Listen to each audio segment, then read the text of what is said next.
Santa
व्याप्तं येन चराचरम् तत्पदं दर्शितं येन तस्मै श्री गुरुवे नमः। गुरुप्रसादाची थोरी महिमा से श्रेष्ठ भावी प्रसाद घेताची स्वामींचा नाश होय षडरिपुंचा मी तू पण हा न उरे सुख अक्षयी घेई रे सुख ब्रह्मानंदी होय गगनी आनंदनमाय लक्ष्मण म्हणे घ्याओ जन्म मृत्यू चुकवाहो प्रसाद घेताची स्वामींचा नाश होय षडरिपुंचा शिवहार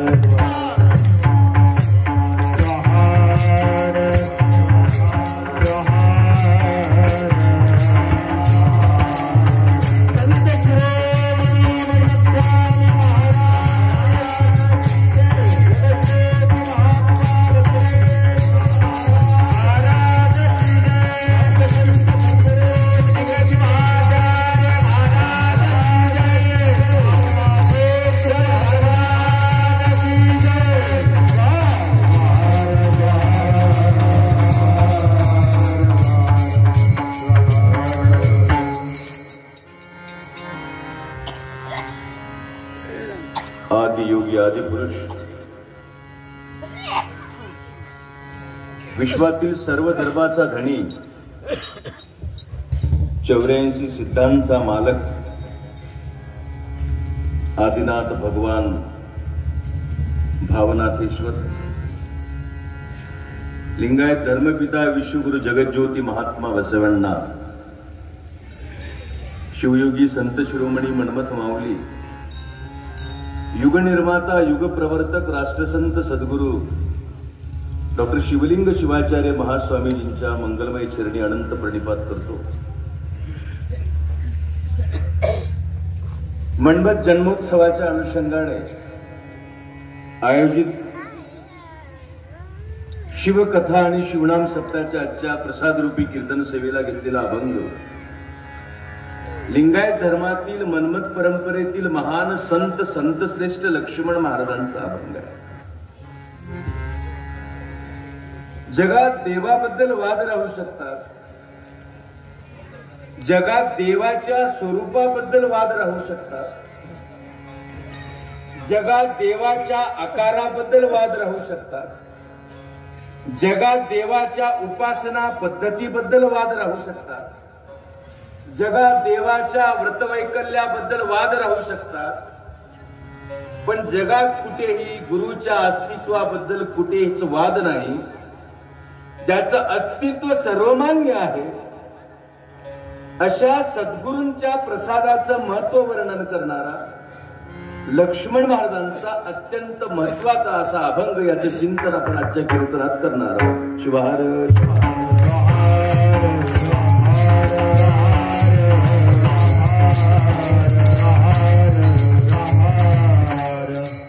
जीव जगत आणि जगदीश जीव जगत आणि जगदीश पशु पाश आणि पशुपती लक्षात घ्या। जीव जगत आणि जगदीश जीवाचा जगाशी जीव आणि जगाचा जगदीशाशी असलेल्या परस्पर संबंधाच्या ज्ञानाला तत्वज्ञान असं म्हटलं गेलेलं।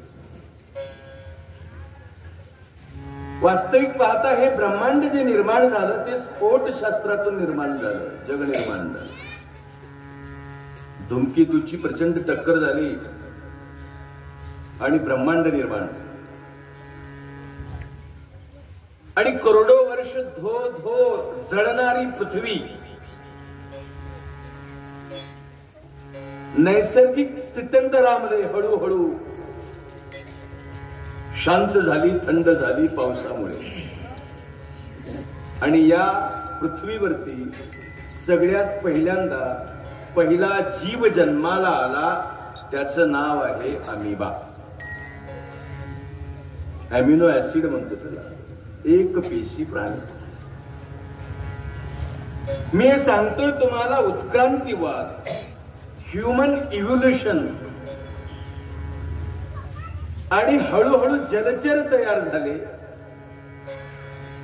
पाण्यातल्या काही जनावरांना असं वाटलं की आपण पाण्यातच किती दिवस राहावं, थोडं जमिनीवर जायचं धाडस करावं, असं काही जीवांना वाटलं. त्यांनी जमिनीवर उतरले, भूचर उभयचर तयार झाले, शेवटी खग म्हणजे पक्षी तयार झाले. माणूस अजून आला. आणि मग डार्विनचा सिद्धांत सांगतो उत्क्रांतीवादाचा की या निसर्गातल्या अनेक माकडांच्या जातीपैकी विशिष्ट जातीलाच असं वाटलं की आपण किती दिवस झाडावर राहावं. सगळ्याच माकडांना वाटलं का? सगळ्यांनाच वाटतंय का?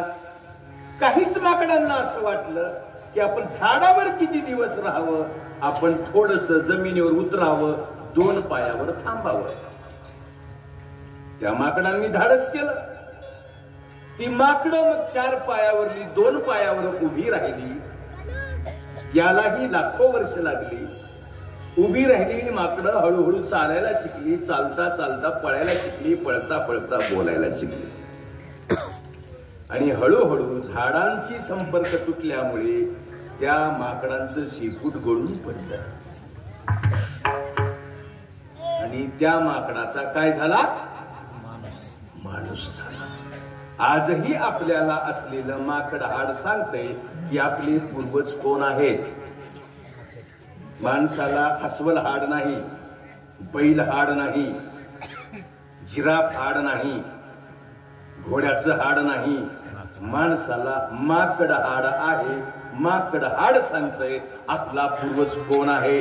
मी नेहमी सांगत असतो, माकडं सुधारली की माणसं होतात आणि माणसं बिघडली की शिवार शिवार.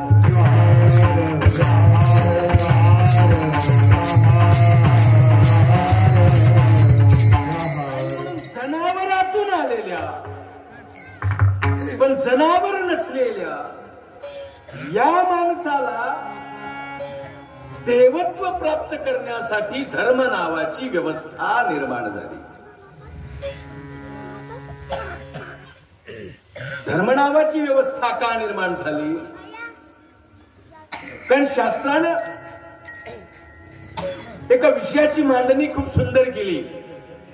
आहार, निद्रा, भय, मैथून समान आहे. जनावरही जेवण करतात, माणसंही जेवण करतात, जनावरही झोपा काढतात, माणसंही झोपा काढतात. जनावरांनाही त्यांच्या जीवाची भीती वाटते, माणसांनाही त्यांच्या जीवाची भीती वाटते. जनावरांनाही लेकरं बाळ जन्माला घालतात जनावर, माणसांचीही लेकरं बाळ होतात. मग माणसात आणि जनावरांमध्ये फरक काय आहे? तर शास्त्र सांगतं, जनावराकडे सहज बुद्धी आहे, माणसाकडे विवेक बुद्धी आहे. आणि विवेक बुद्धी देणारा तत्व म्हणजे सद्गुरू आहे. शिवार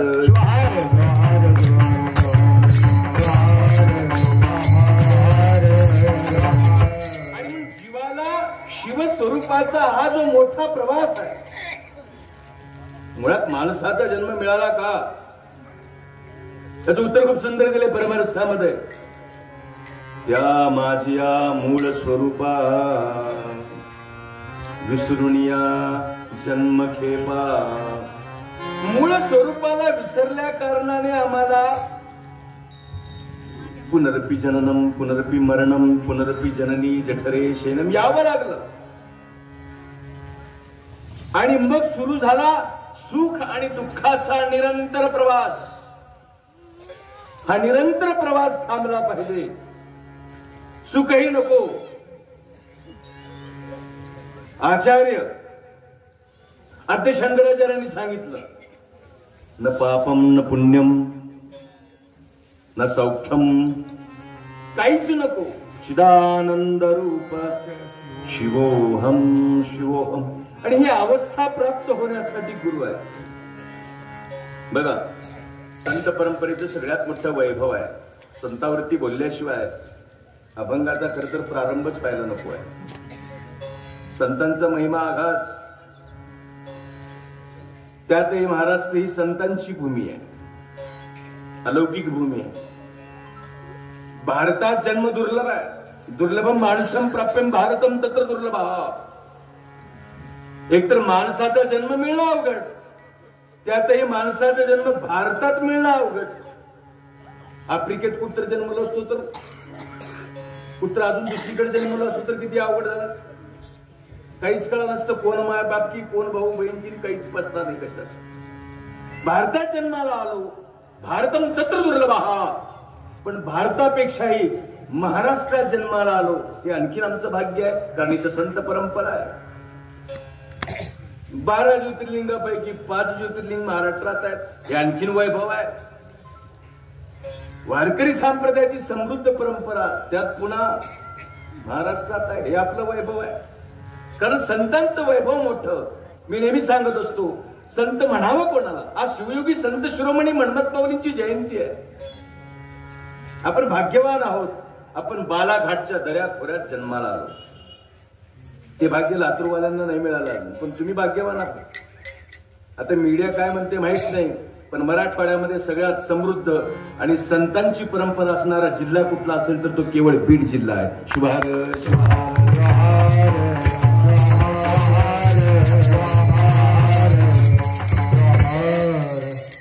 ज्ञानेश्वर माऊलींच्या पसायदानाचा जप जर कुठं झाला असेल, त्याचा प्रयोग जर कुठं झाला असेल तर या बालाघाटच्या दऱ्या खोऱ्यात कधी बंकट स्वामींनी केला, कधी भगवान बाबांनी केला. मी तुम्हाला सांगतो, ज्ञानेश्वर माऊलींनी मराठीत अमृताच्याही पैजा जिंकायला लावलं.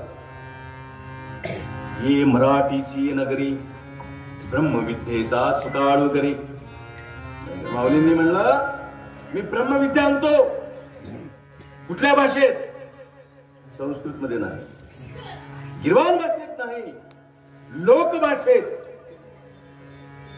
पण मला सांगायला आनंद वाटतो की आद्य कवी मुकुंदराज याच जिल्ह्यात मराठीच्या सारस्वत्वाचं लेणं जर कुठं चढलं असेल तर ते केवळ बीड जिल्ह्यात चढले, लक्षात घ्या.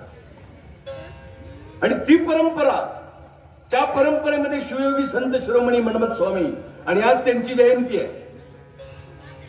या संत परंपरेचं वैभव सांगताना सांगतात, संत कोणाला म्हणावं? ज्याच्या सत्प्रवृत्तीला अंत नाही तो संत आहे. ज्याच्या सदाचाराला अंत नाही तो संत आहे. मग तो गंध आडवाय का उभा आहे हा विषय महत्वाचा नाही. कपाळाला बुक्का लावलाय, इबीत लावलाय तर लावलाच नाही, काही संबंध नाही महाराज. संतांचा संबंध देवाशी नाही, संताचा संबंध देवाशी नाही. संताचं देवा वाचून काहीच बिघडत नाही. संत देवा वाचून राहू शकतात, पण भगवंत संता वाचून कधीही राहू शकत नाही, लक्षात. आणि ज्याच्या सत्प्रवृत्तीला अंत नाही तो संत आहे. ज्याच्या सदाचाराला अंत नाही तो संत आहे. ज्याच्या सुविचाराला अंत नाही तो संत आहे. ज्याच्या सौंदर्याला अंत नाही तो संत आहे. ज्याच्या सूज्ञपणाला अंत नाही तो संत आहे. ज्याच्या सहनशीलतेला अंत नाही तो संत आहे. ज्याच्या सत्सविवेक बुद्धीला अंत नाही तो संत आहे. अरे ज्याच्या सपणाला अंतच नाही तो संत आहे. सपणाला अंत नाही. साखरेची मूर्ती कोण्याही दिशेने खा, गोडच लागते. तसं संत कोण्याही दिशेने अनुभवा, तो परोपकाराने समृद्ध आहे. शुभार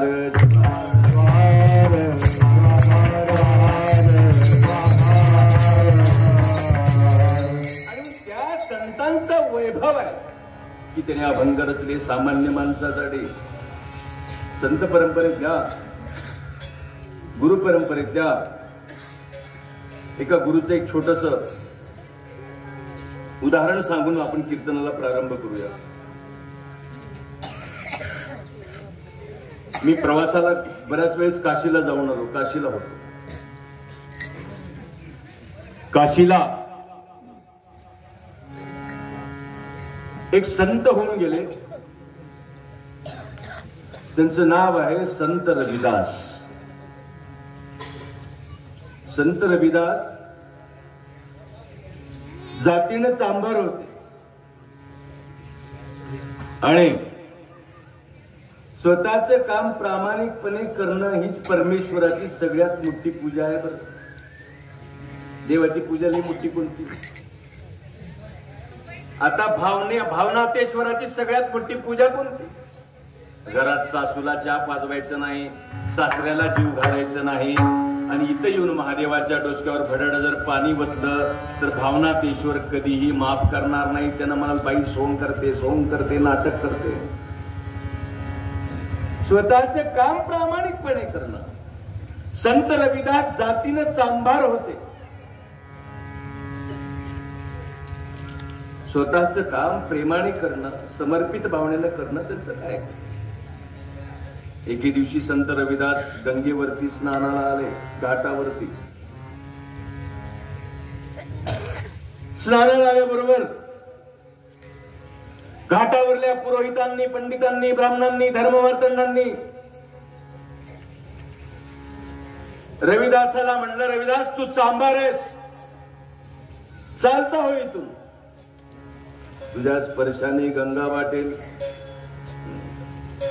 आम्हा पतितासी करावे पावन, हे थोरपण तुम्हाकडे.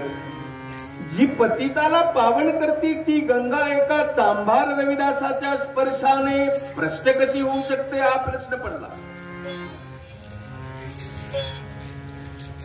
पण काही बोलता येत नव्हतं. पुरोहित वर्गाने, धर्म मार्तंडांनी संत रविदासाला घाटावरनं हकालून लावलं. आंघोळ न करता रविदास परत चांभारवाड्यात आपल्या झोपडीच्या दिशेनं आले.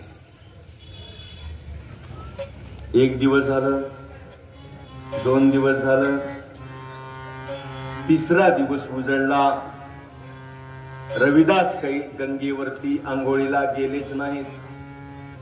4था दिवस उगवला आणि काशीतले लोक सैर भैर धावत ओरडत पळत सुटले. चमत्कार झाला, चमत्कार झाला, चमत्कार झाला. काय झालं, काय झालं, काय झालं? लोक म्हणायला लागले, अरे बाबा, हजारो वर्षापासून गंगा ज्या दिशेनं वाहते ती दिशा दिली सोडून आणि गंगा निघाली चांभारवाड्याच्या दिशेनं रविदासाच्या झोपडीकडं. चपल्या शिवत बसलेल्या रविदासांनी गंगेचा प्रवाह पाहिला. झोपडी पुढे उठून उभे राहिले, हात जोडले आणि म्हणले, आई तू इथं कशी आलीस? घाट सोडून चांभारवाड्यात? गंगेनं म्हणली, बाळ रविदास, 1 दिवस वाट बघितले, 2 दिवस वाट पाहिलं, 3ऱ्या दिवशी पण वाट पाहिली. तू आंघोळ करायला, स्नान करायला काही आलाच नाहीस, म्हणून तुला आंघोळ घालायला मीच तुझ्या दारात आले. रविदासानं म्हणलं, आई आलो होतो, पण घाटावरल्या पुरोहितांनी, धर्ममार्तंडांनी मला हलक्या जातीचा म्हणून हाताळून दिलं. माझ्या स्पर्शानं तू पाठशील म्हटलं. गंगेनं म्हणली, बाळ कोण म्हणलं, कोण म्हणलं मी तुझ्या स्पर्शानं पाठते म्हणून? अरे मी वाहतेच तुझ्यासारख्या एखाद्या पुण्यवान माणसासाठी, पण बाकी सगळे पापी लोक तुझ्या नावावर माझा फायदा उचलतात म्हटली. शिवार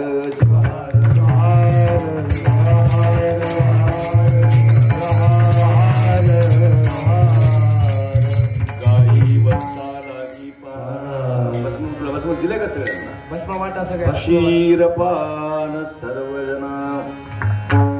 आणि संतांना दिलेलं भस्म वाटून घ्या. आज शिवयोगी संत शिरोमणी मन्मथ माऊलींचा जन्मदिवस. मन्मथ स्वामींना 53 वर्ष आयुष्य मिळालं. माऊलींचा जन्म याच बीड जिल्ह्यात, जो की संतांचा जिल्हा आहे, नेकडूर या गावी आई पार्वती आणि वडील शिवलिंग स्वामी यांच्या घरी झाला. मूळचे ते कळमचे वडील त्यांचे, तिकडलं आडनाव विभूते, आजोळचं आडनाव, पण आडनाव लागतंय वडिलांचं.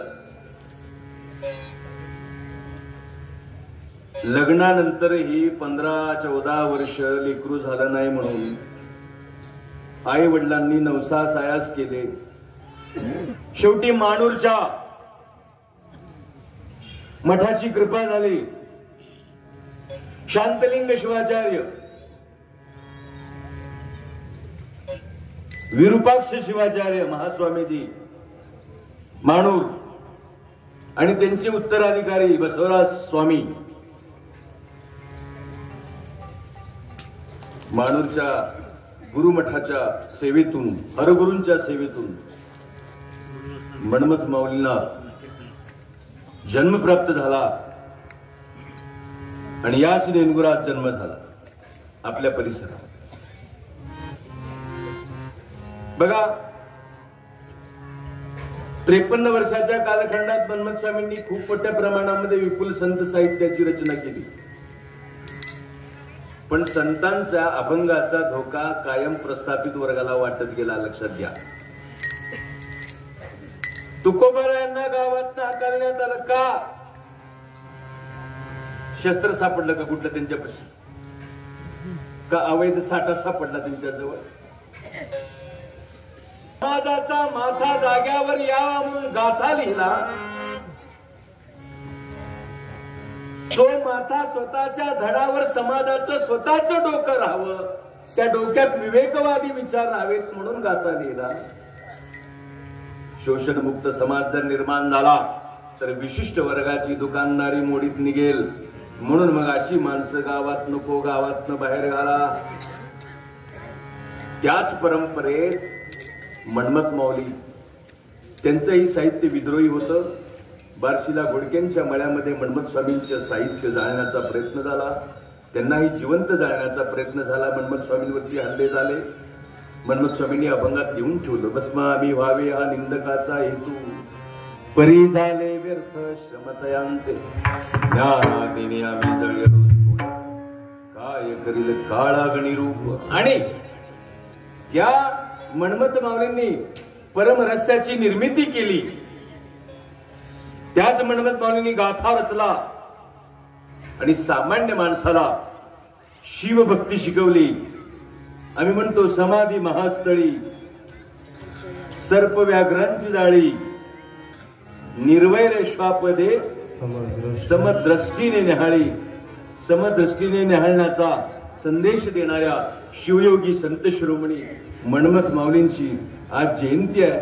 आपण सगळेजण अंतःकरणपूर्वक त्यांच्या विराट कर्तृत्वाला स्मरण करूया आणि त्यांच्या नावाचा जयघोष करत आपण या ठिकाणी भस्म उधळण्याचा कार्यक्रम करूया. संत शिरोमणी मन्मथ स्वामी महाराज की जय. जगज्योती महात्मा रघुवीर महाराज की जय. भागनाथेश्वर भगवान की जय. संत शिरोमणी महाराज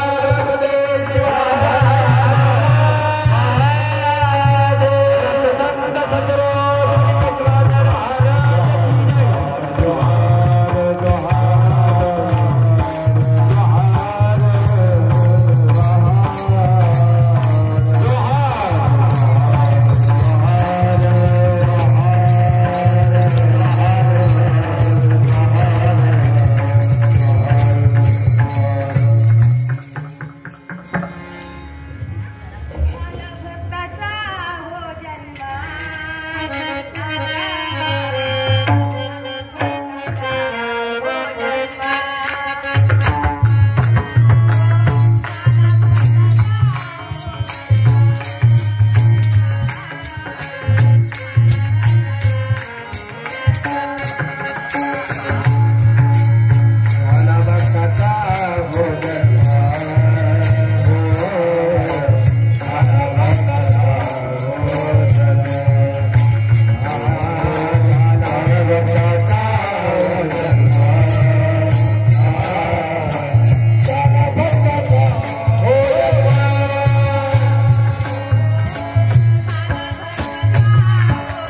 सांगत होतो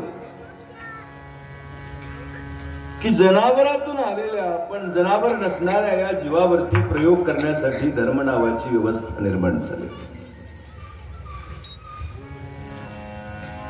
आणि त्यात महत्वाची भूमिका होती ती सद्गुरूंची. बघा त्यातही लिंगायत धर्म जसं सगळे उपग्रह सूर्यकुलाचे घटक आहेत, सूर्यावर अवलंबून आहेत, तसं धर्मातले सगळे तत्व हे गुरु या एका तत्वावरती अवलंबून. म्हणून पाणी पिना छान कर, गुरु करना पहचान कर. क्या पहचानना भाई, उसकी जात पहचानना, क्या कपडे पहचानना, क्या दाढी पहचानना, काय पहचानना. बघा मांड भाजायला खापर देखील मिळाला नाही कोणाला. माना बिना नकर हलवत चला. आपल्याला टीव्ही बघून सवय आहे. प्रति वर्षाप्रमाणे याही वर्षी झालंय का गेल्या वर्षी गोष्ट, त्या मंदिरातली गोष्ट झाली का सांगून टाकतो एक बार. हे बघा परंपरा म्हणून कुठलेही काम करू नका. समाजाने प्रश्न विचारण्याची परंपरा निर्माण केली पाहिजे. आपल्याला वाटतंय ह्या महाराजाच्या पाया पडल तर बरं होईल, त्या महाराजाच्या पाया पडल तर बरं होईल, अजून कोणाच्या पाया पडल तर बरं होईल. पाया पडणे हा बरं करून घेण्याचा मार्ग अजिबात नाही. तुम्ही कोणाच्याही पाया पडा, उलट तुमच्या डोसक्यातली चक्कर आमच्या पायात घुसते आहे, नाहीतर आमच्या पायातली साडेसाती तुमच्या डोसक्याच्या. संतांनी म्हणलं लोक हो, आमच्या पायावर डोकं ठेवण्यापेक्षा आम्हीच तुमच्या पाया पडतो. अभंग तुमच्या पाया संत म्हणले आमच्या दंडवत मिळत काहीच नको, आमच्या पायात पडू नका, आम्हीच तुमच्या पाया पडतो. बाबा तुम्ही उभं येऊन बुक्का लावचाल, उभं येऊन इबीत लावचाल, अष्टगंध लावचाल, आमच्या पाया पडचाल आणि पुन्हा गावात लोकांच्या मुंड्या मुडीत फिरचाल. त्याच्यापेक्षा आम्हीच तुमच्या पाया पडतो. आम्हाला आमच्या पायावर डोकं ठेवणारा समाज निर्माण करायचा नाही, तर आम्हाला आमच्या पायावर पाय ठेवून 4 पावलं आमच्या सोबत चालणारा समाज निर्माण करायचा. शिवाय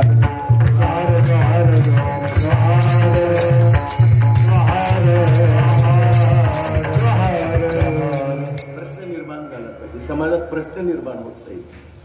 भगवद्गीता काय, अर्जुनाला प्रश्न पडला, गीतेचा जन्म झाला, जगन्माता पार्वतीला प्रश्न पडला, गुरु गीतेचा परम रहस्याचा जन्म झाला, प्रश्न पडले, भागवत उतरलं, प्रश्न पडले, रामायण निर्माण झालं, प्रश्न पडला, महाभारताची निर्मिती झाली प्रश्न आणि उत्तरातून. समाजाला प्रश्नच पडत नाही. कीर्तनकार आला तरी पायाच पडायची मिट्टी, महाराज आला तरी पायाच पडायची मिट्टी, देऊळ दिसलं तरी पायाच पडायची मिट्टी. पण महाराजाला एकट्यात गोठवून 4 लोकात गोठवून हे अभंग सोडवून सांग असं काबर बोललात, सांग या अभंगाचा अर्थ काय सांग असं ज्या दिवशी समाज विचारेल त्या दिवशी समाजाच्या परिवर्तनाला सुरुवात होईल. शिवाय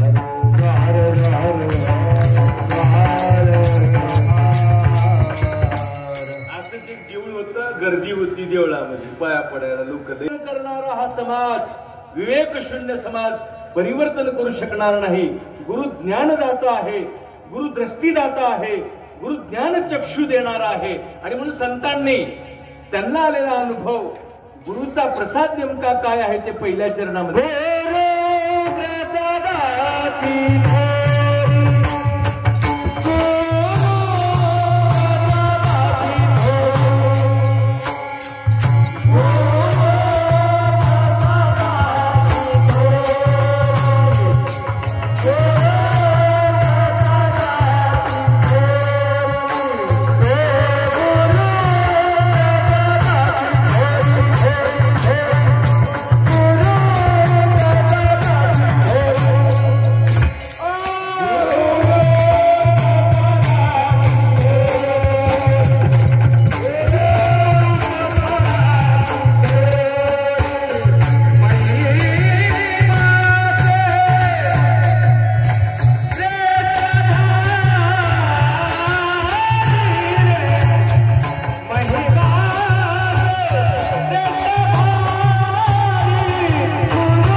गुरु परंपरेचा